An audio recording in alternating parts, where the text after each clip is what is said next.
Fala galera, tudo bem com você? Estamos aí de volta aí com mais um vídeo aí, trazendo hoje Você Precisa Saber, com o tema solitude. Você já ouviu falar nesse termo? Você já ouviu falar nessa condição? Hoje você precisa saber solitude, introversão versus introspecção. A solitude ela é um estado de isolamento e reclusão do ser humano. É uma situação em que a pessoa ela não está em contato com as outras pessoas, com os outros indivíduos. E esse estado geralmente decorrente de uma escolha pessoal, ou seja, ela escolheu não estar em contato com as outras pessoas. A solicitude, ela é diferente da solidão, porque às vezes quando a gente fala não estar em contato com a pessoa, a gente logo pensa em solidão. E pois o estado de isolamento voluntário ele talvez pode ser positivo. Já a solidão é uma condição associada à dor, à tristeza. Então, ou seja, a solitude é um ato voluntário meu, um ato voluntário do indivíduo em se reclusar, em ficar no isolamento. E a solidão é o ato que esse isolamento traz dor, tristeza. Porque a solidão é um sentimento vazio, ela é inexplicável. É um desejo de ter uma companhia das pessoas, mas não ter. Ou seja, eu quero estar lá naquele grupo, mas eu não estou. Então eu vejo que na solitude, uma pessoa opta por passar por alguns momentos de reclusão. Ou seja, ela entende que isso vai proporcionar sentimentos positivos nela. Ela vai trazer crescimento espiritual, vai trazer autoconhecimento e até mesmo alegria. Pode parecer estranho, mas sim.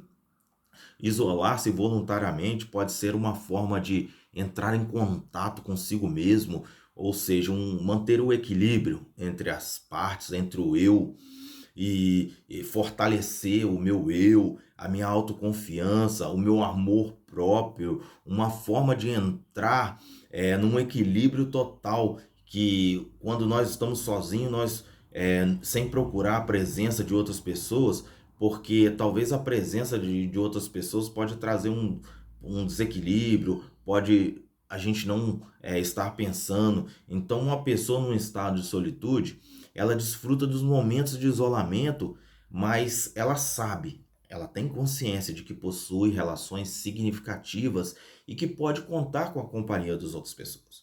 Não é a reclusão todos os dias, não é um isolamento toda hora, mas existe um momento da nossa vida que nós passamos por solitude.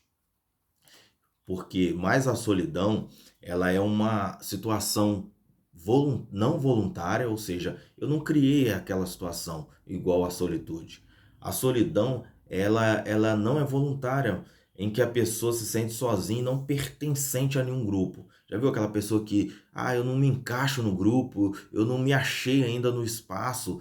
Ela às vezes quer estar no lugar, mas não consegue.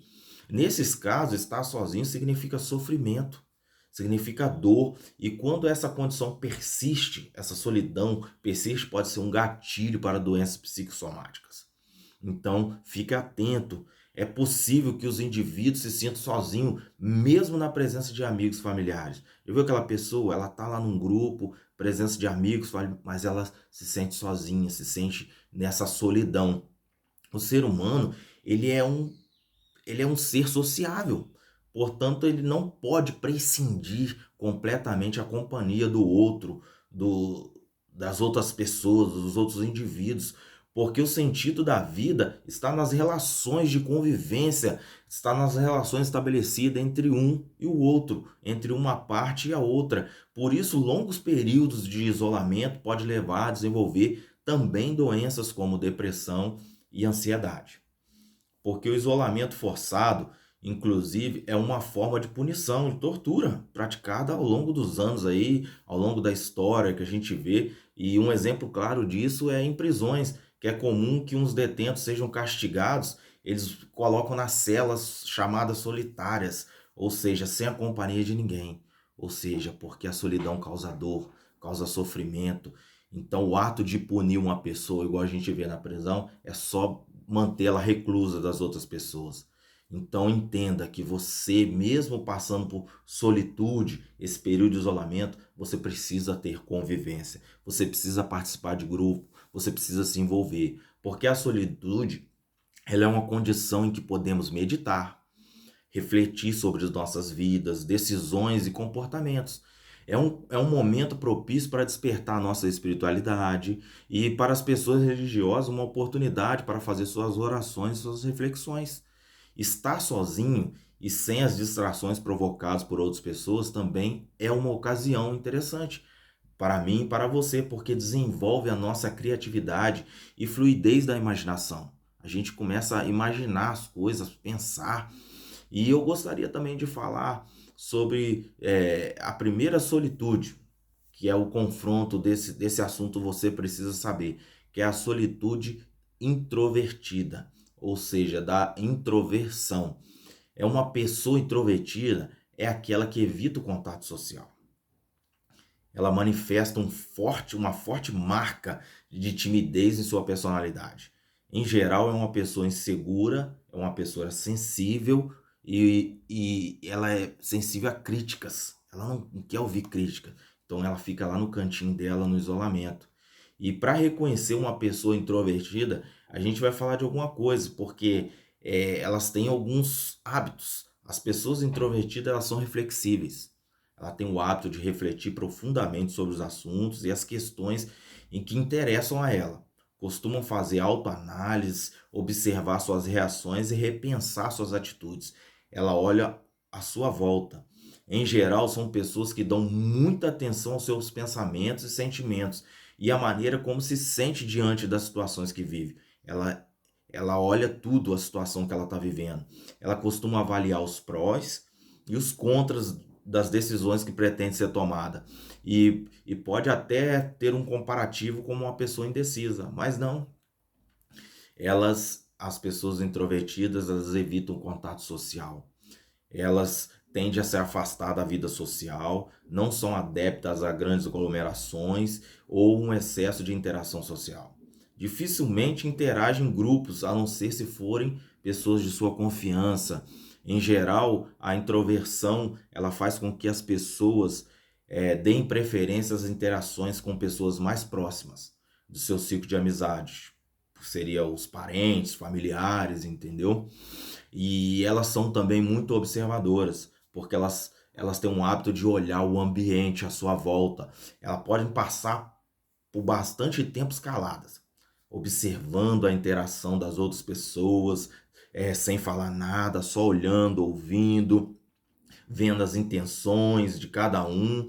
Mas quando ela chega a fazer alguma intervenção em fala, quando isso ocorre, que é bem comum, é algo muito assim curto e com muito cuidado ou receio para ela não se tornar o centro das atenções. Ela quer passar por desapercebida, ela quer estar ali, mas não quer o seu centro das atenções, ela não quer chamar a atenção de todos.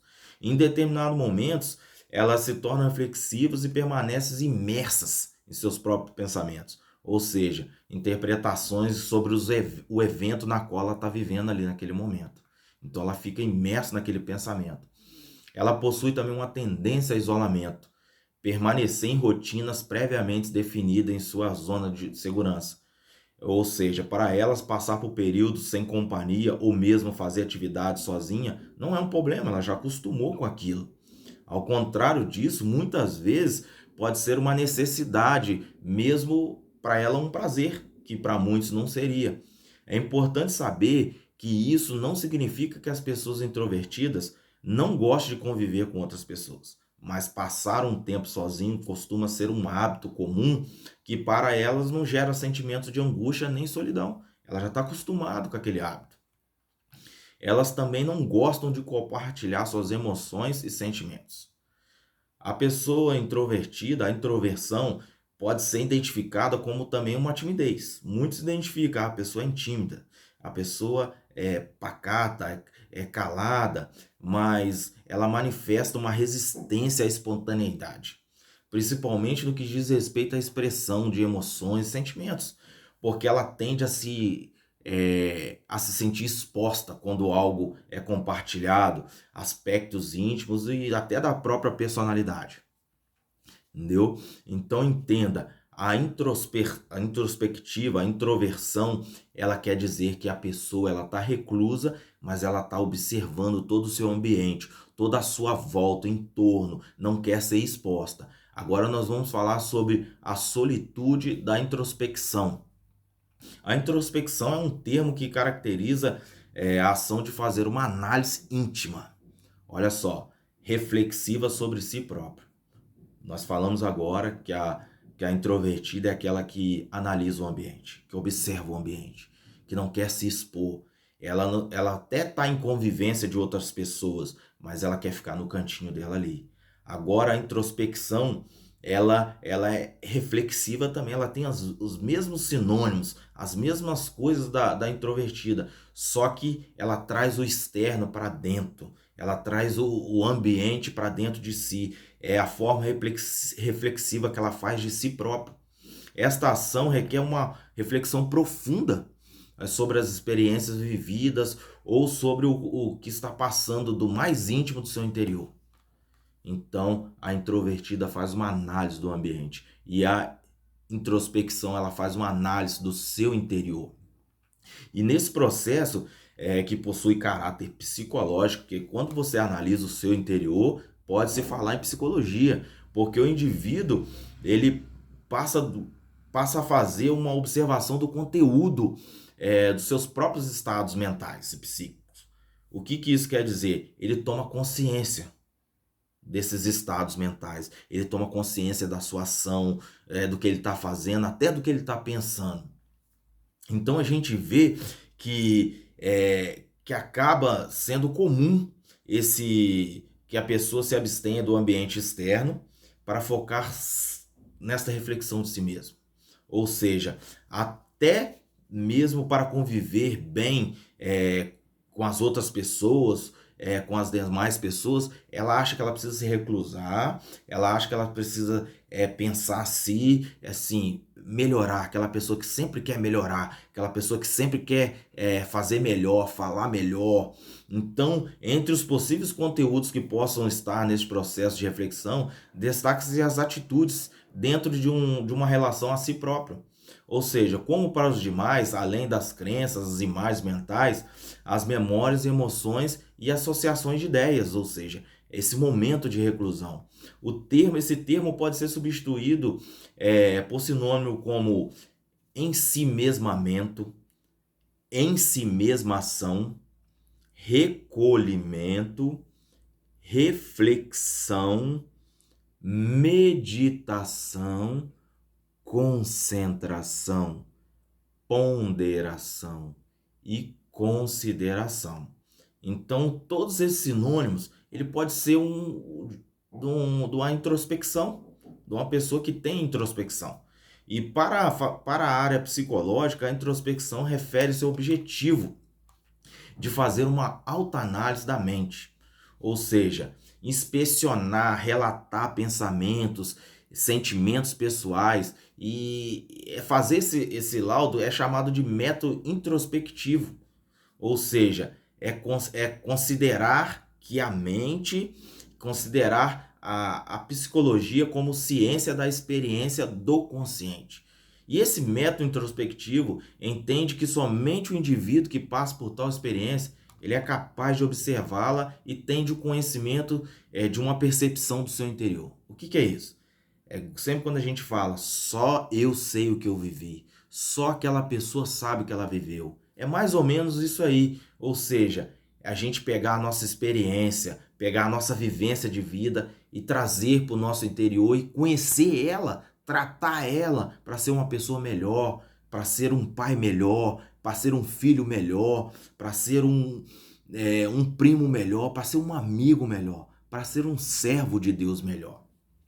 As pessoas entendem de diversas formas, diversas maneiras a felicidade. Para uns, a felicidade pode ser encontrar um parceiro, para outros é ganhar dinheiro, comprar um carro ou uma casa. dentre outras formas, entendeu? A felicidade, talvez a pessoa está condicionada a várias outras coisas.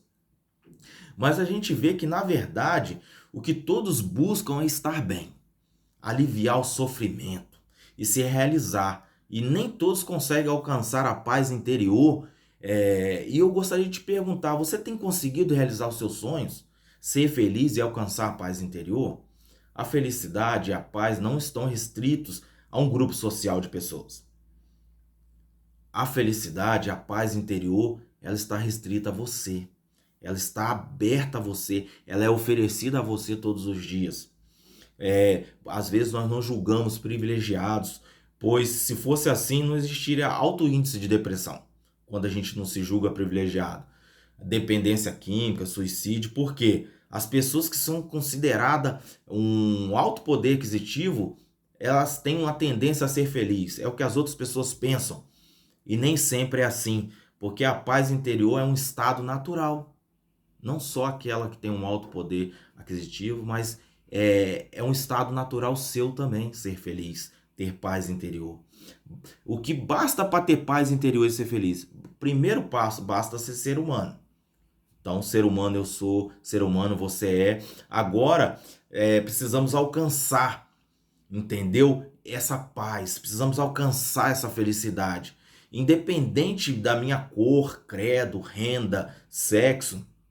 Deixa eu explicar um pouco melhor, porque a felicidade e a paz interior são estados emocionais de uma pessoa que goza de uma plena harmonia no seu olhar e entendimento sobre a vida, ou seja, aquela pessoa que olha a vida diferente, aquela pessoa que entende o que é felicidade, aquela pessoa que entende o que é paz interior. São pessoas otimistas, gratas pelo simples fato de poder existir. Já viu aquela pessoa que acorda? Hoje eu acordei bem, tô respirando. É mais ou menos por aí. O ato de respirar, de se alimentar, já traz uma saciadez para a pessoa, já traz uma felicidade, porque talvez ela não. Eu digo para você, talvez você possa não ter a Ferrari do seu vizinho. Entendeu? Talvez você pode. Não ter a coisa que você quer, não realizar o teu sonho, mas você pode ter a alegria de passear num parque ao lado de uma pessoa amada. Você pode ter essa alegria. Ou seja, porque uma pessoa para conquistar verdadeiramente, antes ela precisa ser feliz e alcançar a paz interior. Alcançar essa paz não é conquistar passando por cima dos outros. Vai ser difícil manter o equilíbrio emocional, além de colecionar vários inimigos ao longo do caminho. Ou seja, você já está num estado natural de felicidade. Uma vez que já tem tudo, tem a si mesmo, e ela sabe quais são os seus limites, ou seja, eu sei quais os meus limites, até onde eu posso ir, dando um passo de cada vez, ou seja, dando um rumo à minha autorrealização com alegria e superando todas as adversidades. Para mim, o sentido da vida é poder fazer, é transformar, é realizar, usufruindo e desenvolvendo de algo que te faz, algo que faz parte do meu DNA, do seu DNA. A sua capacidade de te fazer feliz, ser otimista e manter a serenidade, mesmo quando você não alcança o que desejou. Naquele instante, seja grato por tudo, porque Deus tem te dado um presente todos os dias, meu amigo.